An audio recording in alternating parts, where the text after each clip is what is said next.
কুমিল্লার কোটবাড়িতে শালবন বিহার, পাশেই ময়নামতি জাদুঘরও রয়েছে। এই জায়গাটিতে মানুষজনের আনাগোনা একটু কম, শান্ত নিরিবিলি পরিবেশ। আমি দর্শনীয় স্থানগুলোর ভিতরে যেগুলো ঐতিহাসিক স্থাপনা, মানে হিস্টোরিক্যাল প্লেস যেগুলো, সেগুলোই আমার কাছে বেশি প্রিয় লাগে। তো আসলে এই ভ্রমণ খুব কষ্টদায়ক একটা বিষয়।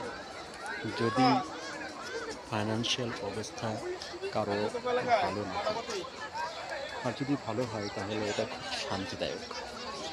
কষ্ট করে অনেক সময় নিয়ে অনেক দিন থেকে ভ্রমণ করছে বিভিন্ন জায়গায়।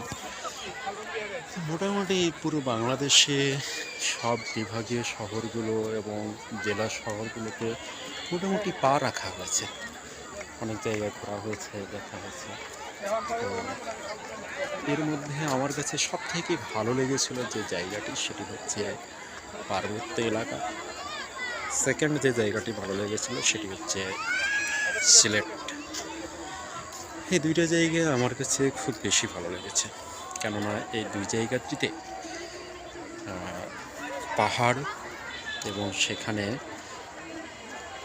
সমুদ্র, গাছপালা, প্রাকৃতিক দৃশ্য, পাথর, ঐতিহাসিক স্থাপনা, সামগ্রিক দিক দিয়ে এগুলো খুবই কী বলবো, দর্শনীয় জায়গা, ভ্রমণের জন্য উপযুক্ত এলাকা।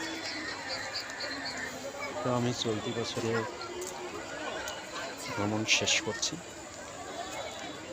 পরবর্তীতে ভ্রমণ হয়তো দেশেও করব, দেশের বাইরেও যাব, তবে সেটা অনেক দীর্ঘ একটা সময় পরে। আগামীতে যাচ্ছি রংপুরে 30 তারিখে। কুমিল্লার কোটবাড়িতে শালবন বিহার, পাশেই ময়নামতি জাদুঘরও রয়েছে। এই জায়গাটিতে মানুষজনের আনাগোনা একটু কম, শান্ত নিরিবিলি পরিবেশ। আমি দর্শনীয় স্থানগুলোর ভিতরে যেগুলো ঐতিহাসিক স্থাপনা, মানে হিস্টোরিক্যাল প্লেস যেগুলো, সেগুলোই আমার কাছে বেশি প্রিয় লাগে। তো আসলে এই ভ্রমণ খুব কষ্টদায়ক একটা বিষয়। যদি ফাইন্যান্সিয়াল অবস্থা কারো ভালো না থাকে, আর যদি ভালো হয় তাহলে এটা খুব শান্তিদায়ক। কষ্ট করে